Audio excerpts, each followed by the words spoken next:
இந்த அரசுக்கு இன்னும் எத்தனை நாள் தேவைப்படும்?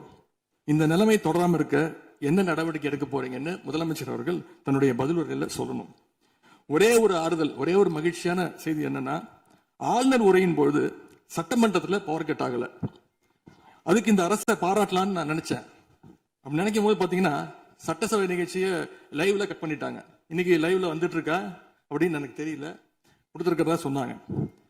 பண்பு பேரவைத் தலைவர் அவர்களே, எங்களுடைய திராவிட மாடல் ஆட்சி நடந்தப்போ 5 வருஷமும் நாங்க குறுவை சாகுபடிக்காக மேட்டூர்ல இருந்து சொன்ன தேதியில தண்ணீர் திறந்து விட்டுருக்கிறோம்.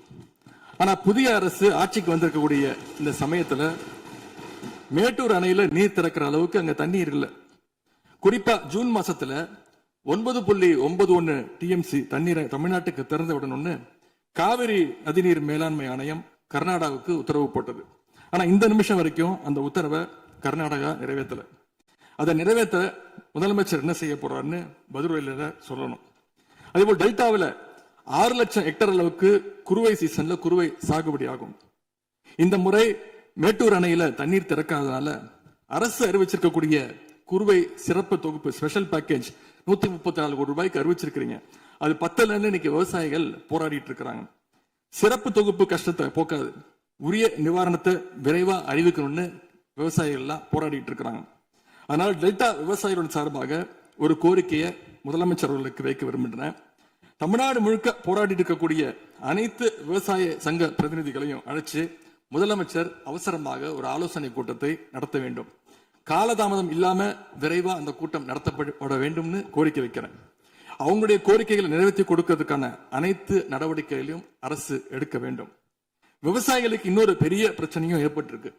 தேர்தலுக்கு முன்பு நீங்க சொன்ன வாக்குறுதி 5 ஏக்கர் வரைக்கும் நிலம் வச்சிருக்கிற விவசாயிகளுக்கு முழுமையான பயிர்க்கடி தள்ளுபடின்னு நீங்க தான் சொன்னீங்க.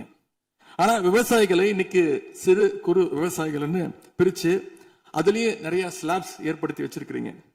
1 லட்சம் அளவுக்கு கடன் வாங்கியிருந்தா 5000 ரூபாய் வரைக்கும் தான் தள்ளுபடி கிடைக்கும் அப்படின்ற நிலைமையை இன்னைக்கு உருவாக்கி இருக்கீங்க.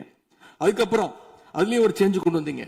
75,000 ரூபாய் வரைக்கும் வாங்கினவங்களுக்கு முழு தள்ளுபடின்னு சொல்லியிருக்கிறீங்க. இப்போ அதுல இன்னொரு சேஞ்ச் என்னன்னா, ஒரே குடும்பத்தில் உள்ள 3 நபர்கள் வரை கடன் பெற்றிருந்தாலும் தற்பொழுது ஒரு குடும்ப அட்டைக்கு ஒரு வேளாண் கடன் மட்டுமே தள்ளுபடி செய்ய அரசாணை வழங்கப்பட்டிருக்கு. எங்களுடைய ஆட்சியில, கடந்த கால ஆட்சிகள்ல இதெல்லாம் முழு தள்ளுபடி கொடுத்திருக்கிறோம். எனவே அதையும் இந்த விவசாயிகளை இதுக்கு மேல குழப்பாம இந்த அரசு முடிவெடுக்க வேண்டும் என்று நான் கேட்டுக்கொள்கின்றேன். அரசினுடைய இந்த ஏமாற்று அறிவிப்பை கண்டிச்சு போராட்டம் நடத்தின விவசாயிகள் மேல தடியடியும் நடத்தியிருக்கீங்க. தேர்தல் பிரச்சாரத்தின் போது முதலமைச்சர் சொன்னாரு, எனக்கு இன்னொரு ஜென்மம் இருந்தா நான் விவசாயியா பிறக்கணும்னு ஆசைப்படுறேன்னு முதலமைச்சர் சொல்லியிருக்கிறார். ஆனா இன்னொரு பக்கம் விவசாயிகள் மேல தடியடியும் நடத்தியிருக்கீங்க. விவசாயியா பிறக்க இன்னொரு ஜென்மம்லாம் தேவையில்லை, எப்ப நினைச்சாலும் போய் விவசாயி ஆயிடலாம். ஆகவே வெற்று வார்த்தைகளால விவசாயிகளை ஏமாத்தாம இந்த அரசு செயல்படணும்னு நாங்க விரும்பி கேட்டுக்கொள்கின்றோம். மேட்டூர் அணையை திறக்காது, மேகதாது அணை பிரச்சனை, பயிர்க்கடன் தள்ளுபடியில ஏமாற்றம்னு இந்த 1 மாசத்துல மட்டும் விவசாயிகள் பல சோதனைகளை சந்திச்சிருக்கிறாங்க. இன்னும் பேரவைத் தலைவர் அவர்களே, இன்னொரு முக்கியமான விஷயம், இந்த ஆட்சியில அரசு பள்ளிகள்ல நடக்கிற கூத்தெல்லாம் பார்க்கும்போது ரொம்ப அதிர்ச்சியாக இருக்கின்றது. முன் எப்போதும் இல்லாத வகையில அரசு பள்ளிகளுக்குள்ள சட்டமன்ற உறுப்பினர்கள் போறாங்க. தப்பில்ல, போகணும், ஆய்வுகள்லாம் செய்யணும். ஆனா பள்ளி மாணவர்கள் மத்தியில மோசமான கருத்துக்களை கொண்ட பாடல்களை எல்லாம் ஒளிபரப்பி எல்லாரும் டான்ஸ் ஆட சொல்றாங்க. முதலமைச்சரோட போட்டோ மாற்றுறதோ பாடல் போடுறதோ இங்க பிரச்சனை கிடையாது. ஆனா அவங்க என்ன பாட்டை மாணவர்கள் மத்தியில போடுறாங்க அப்படிங்கிறது தான் இங்க இருக்கக்கூடிய பிரச்சனை. மாணவர்களுக்கு தன்னம்பிக்கையும் ஊக்கமும் அளிக்கிற மாதிரியான கருத்தான பாடல்களை போட்டா பரவாயில்ல. ஆனா சினிமா படங்கள்ல வர குத்து பாடல்கள், தவறான அர்த்தம் கொண்ட பாடல்கள் எல்லாம் குழந்தைகள் மத்தியில ஒளிபரப்பி அதை ஏற்கவே முடியாது. எனவே முதலமைச்சர் தலையிட்டு உடனே இதை நிறுத்தணும்னு கேட்டுக்கொள்கின்றேன். அடுத்து மிக முக்கியமான ஒரு பிரச்சனையை இந்த அரசின் கவனத்துக்கு கொண்டு வர விரும்புகிறேன். இன்னைக்கு தமிழ்நாட்டுடைய சட்டம் ஒழுங்கு நிலைமை எப்படி இருக்குன்னு செய்திகளை பார்த்தா அவ்வளவு கொடூரமாக இருக்கிறது.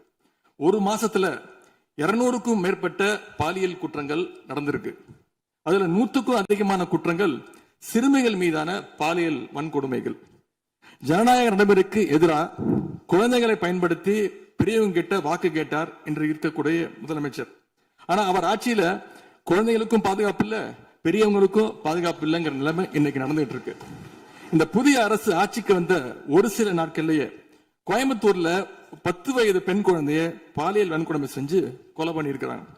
முக்கியமா தமிழ்நாட்டையே உலுக்கிய ஒரு கேஸ், கும்மிடிப்பூண்டியில ஒரு 3 வயது குழந்தை பாலியல் வன்கொடுமை செய்யப்பட்டு புதர்ல வீசப்பட்டு அதன் பின்பு அந்த குழந்தை இறந்தும் போயிடுச்சு.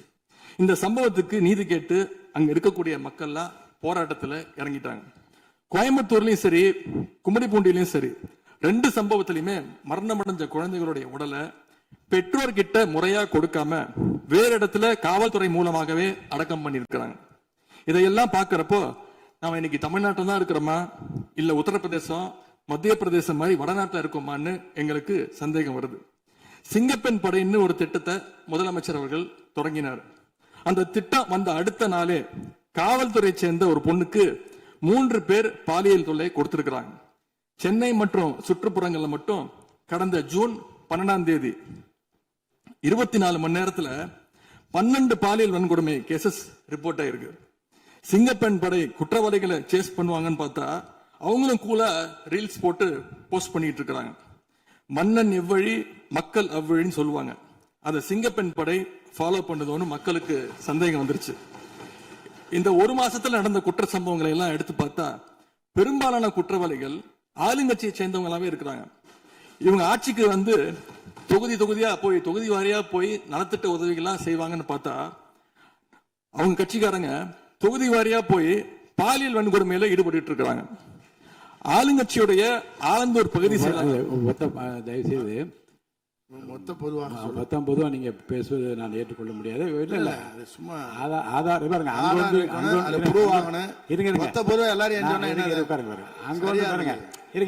உட்காருங்க. அங்கொன்றும் இங்கொன்றுமாக சில நிகழ்வுகள் நடந்திருந்து அதில் ஆளுங்கட்சி இருந்திருந்தால் கூட மாண்பு முதலமைச்சர் நடவடிக்கை எடுத்துட்டு செய்தியில் வந்து கொண்டுதான் இருக்கு. நான் பத்திரிகையில் பார்க்கிறேன். அதனால் குறிப்பிட்டு இந்த இடத்தில் இந்த கட்சிக்காரர் என்று நீங்கள் பெயர் குறிப்பிட்டு பேசினா அதை ஏற்றுக்கொள்வதை எனக்கு ஆட்சேபனை இல்லை. பொதுவாக பேசுவதை தவிர்க்க வேண்டுகிறேன். அவை குறிப்பிட்டு அது மட்டும் நீக்கப்படுகிறது. ஆளுங்கட்சியுடைய ஆலந்தூர் பகுதி செயலாளர் பேர் குறிப்பிட்டு சொல்றேன். கணவரால் கைவிடப்பட்ட ஒரு பெண்ணுக்கு ஆலந்தூர் பகுதி செயலாளர் கணவரால் கைவிடப்பட்ட ஒரு பெண்ணுக்கு பண உதவி செய்யறேன்னு சொல்லி அவங்க பாலியல் ரீதியா துன்புறுத்த முயற்சி பண்ணியிருக்கிறார். சேலத்துல இன்னொரு பொள்ளாச்சி சம்பவம் மாதிரி ஆளுங்கட்சி ஆதரவாளரான மணிகண்டன் எனும் நபர் 50க்கும் அதிகமான பெண்களை பாலியல் வன்கொடுமைக்கு ஆளாக்கி இருக்கிறார். திருவாரூர்ல ஆளுங்கட்சியுடைய திருத்துறைப்பூண்டி ஒன்றிய செயலாளர் கல்லூரி மாணவியை ஈவ்டீசிங் பண்ணி இப்ப கம்பி எண்ணிட்டு இருக்கிறார். இது எல்லாத்துக்கும் மேல ஒரு கொடுமை, தூத்துக்குடியில ஆளுங்கட்சியை சேர்ந்த ஒரு அப்பாவி பெண்ணை 2 ஆளுங்கட்சி ஆட்கள் கார்ல அழைச்சிட்டு போய் மயக்க மருந்து கொடுத்து கூட்டு பாலியல் வன்கொடுமை கேங் ரேப் பண்ணிருக்காங்க. இந்த சம்பவத்தை பத்தி பேசின பாதிக்கப்பட்ட பெண் திருவைகுண்டம் சட்டமன்ற உறுப்பினர் திரு சரவணன் சொல்லிதான் அழைத்து செல்லப்பட்டதாக டிவியில பேட்டி கொடுத்திருக்கிறாங்க. எல்லா மேலிடத்துக்கு தெரியும் அப்படின்னு பாதிக்கப்பட்ட பெண் பேட்டி கொடுத்திருக்கிறாங்க. யார் அந்த மேலிடம் அப்படின்னு இன்னைக்கு மக்கள் கேட்க ஆரம்பிச்சிருக்கிறாங்க. தனக்கு நேர்ந்த கொடுமையை ஆளுங்கட்சியினுடைய அமைச்சர்கள் 2ஆம் கட்ட 3ஆம் கட்ட தலைவர்கள் கிட்ட சொன்னதாகவும் பாதிக்கப்பட்ட பெண் இன்னைக்கு சொல்லியிருக்கிறாங்க. ஆனா நடந்தது என்ன? யார் தப்பு பண்ணாலும் நடவடிக்கை எடுக்க தயங்க மாட்டேன்னு சொன்னார் நம்முடைய முதலமைச்சர். ஆனா இந்த சம்பவத்துல குற்றம் சாட்டப்பட்டுள்ள சட்டமன்ற உறுப்பினர் மேல என்ன நடவடிக்கை எடுத்தாங்கன்னு தெரியல. அதுக்கு மாறா பாதிக்கப்பட்ட பெண்ணை கட்சியிலிருந்து நீக்கி இருக்கீங்க. இதுக்கு பேர் தான் மாற்றமா? இதுக்கு பேர் தான் தூய சக்தியா அப்படின்னு மக்கள் கேட்கிறாங்க. முதலமைச்சர் அவர்களே, பேரவைத் தலைவர் அவர்களே, நம்முடைய முதலமைச்சர் அவர்கள் 6 மாசம் டைம் எடுத்துட்டு வந்து சட்டம் ஒழுங்கை நிலைநாட்டுற வரைக்கும் நாங்க காத்துக்கிட்டு இருக்க முடியாது, நாடும் தாங்காது. இதை பத்தி கேள்வி எழுப்பினா கூட காவல்துறைக்கு பொறுப்பு வைக்கக்கூடிய முதலமைச்சர் எதுவும் பேச மாட்டேங்கிறார். To remain silent in the face of evil is itself evil அப்படின்னு ஒரு பழமொழி உண்டு. அது யாருக்கு பொருந்ததோ இல்லையோ இந்த அரசுக்கு சரியாக பொருந்தது. ஆகவே முதல் வேலையா சட்டம் ஒழுங்கை காப்பாற்றுறதுக்கு முக்கியத்துவம் கொடுத்து இந்த அரசு நடவடிக்கை எடுக்கணும்னு கேட்டுக்கொள்கிறேன். மாண்புமிகு எதிர்கட்சி தலைவர் அவர்கள் ஆளுநர் உரைக்கு நன்றி தெரிவித்து ஆளுநர் உரை பற்றி பேசுவார் என்று உங்களைப் போல நான் ஆர்வமாக எதிர்பார்த்து கொண்டிருக்கிறேன். ஆதாரம் இல்லாமல் குற்றச்சாட்டுகளை தவிர்க்க வேண்டும் என்று நான் கேட்டிருக்கிறேன். நீங்கள் கொடுத்திருக்கிற அந்த ஆதாரங்களை எல்லாம் உன்னிப்பாக மாண்புமிகு முதலமைச்சர் கவனித்துக் கொண்டுதான் இருக்கிறார், குறிப்பீடு எடுத்துக் கொண்டிருக்கிறார். அவர் நாளை உங்களுக்கென்று நமக்கென்று அவர் பதிலளிக்கவும் காத்திருக்கிறார். எனவே பொதுவாக குற்றச்சாட்டுகளை கூறுவதை விடுத்துவிட்டு நேரடியாக விவாதத்திற்கு வரும்போது மாண்புமிகு பொதுப்பணித்துறை அமைச்சர்கள் பதில் சொன்ன பிறகு நான் சொல்கிறேன். பொதுப்பணித்துறை அமைச்சர் அவர்கள். மாண்புமிகு பேரவைத் தலைவர்களே, உறுதியாக சட்டமன்ற உறுப்பினர்கள் எதிர்க்கட்சித் தலைவருடைய அனைத்து கருத்துக்களுக்கும் மாண்புமிகு முதலமைச்சர் அவர்கள் நாளைக்கு பதில் சொல்ல போறாரு. அதற்கு முன்பு ஒரே ஒரு குறிப்பு. ஏன்னா போன ஆட்சியில துணை முதலமைச்சரா எதிர்க்கட்சி தலைவர் இருந்தாரு. அவருக்கு ஒரு பதிவு பண்றேன், வேணாலும் இதை இந்த அவை முடிந்த பிறகு அவரே ஆராய்ந்து சொல்லட்டும். As per the NCRP report for 2024, the number of the crimes against children reported in the state increased by the more than 40% in 2024, with 10,046 cases registered compared to 6,968 cases in 2023.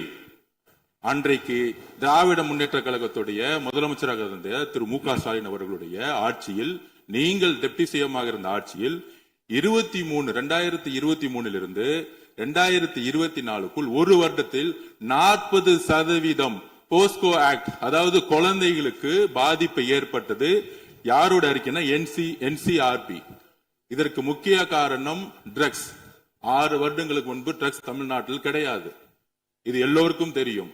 ஆனால் இந்த 5 வருடத்தில் ட்ரக்ஸுக்கான பிரச்சனைகளை எத்தனை முறை ரிவ்யூ மீட்டிங் போட்டு சரி செய்யப்பட்டது. அன்று டெப்டி சிஎம் இருந்தவர் இந்த 40% கிட்டத்தட்ட 6,968 இருந்து 10,046 காசா இன்க்ரீஸ் ஆயிருக்கு. உங்களுடைய ஆட்சியில எந்த நேரத்தில் டெப்டி சிஎம் இருந்து இந்த போஸ்கோ வழக்குகளை நீங்கள் ரிவ்யூ மீட்டிங் பண்ணி குறைச்சீர்கள்? நாங்கள் இந்த 40 நாள்ல கடுமையாக ரிஃபார்ம்ஸ் பண்ணிட்டு இருக்காரு எங்களுடைய முதலமைச்சர். ஒட்டுமொத்த காவல்துறை ரிஃபார்ம்ஸ் ஒர்க் நடந்துட்டு இருக்கு. அதுல சிங்கப்படைன்னு ஒரு கேலி கிண்டல் பேசுற மாதிரி பேசிட்டு இருக்கீங்க. அதுக்கான ரிஃபார்ம்ஸ் பண்றதுக்கு என்ன டைமோ அந்த டைம் எடுத்துட்டு ஒர்க் பண்ணிட்டு இருக்கோம். காவல்துறையுடைய ஒட்டுமொத்த ட்ரக்ஸ் இஷ்யூ கடந்த 5 வருடங்களாக நீங்க சரி செய்யல. அந்த ட்ரக்ஸ் எதிர்கொள்றவங்க தான் ரேப் பண்ணப்படுறாங்க. நீங்க சொல்றீங்க தமிழக வெற்றி கழகத்தோட ஆளுங்கட்சின்னு. திராவிட முன்னேற்ற கழகத்துல எத்தனை பேர் 2 வயசு குழந்தைகளை ரேப் பண்ண திராவிட முன்னேற்ற கழகம் ஆதாரம் இல்லாம நீங்களும் ஆதாரம் இல்லாம சொல்லக்கூடாது. ஆதாரம் இருக்கு. பேரை சொல்லுங்க, ஊரை சொல்லுங்க, எந்த வழக்கு போலீஸ் ஸ்டேஷன் சொல்லுங்க. நீங்க சொல்லக்கூடாது. பேரவைத் தலைவர்களே, ஆதாரத்தை நாளைக்கே நான் சப்மிட் பண்றேன். நாளைக்கே சப்மிட் பண்றோம். அதாவது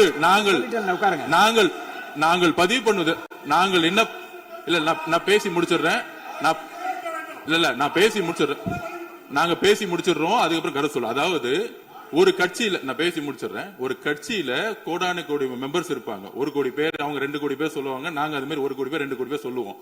அதுல சில பேர் செய்யக்கூடிய தவறுகளை உடனடியாக கவனித்து வரும் பொழுது யார் யாரெல்லாம் தவறு உடனடியாக கைது செய்யப்பட்டிருக்காங்க. இது திமுக, அதிமுக மித்த கட்சி பிரச்சனைகள் கிடையாது.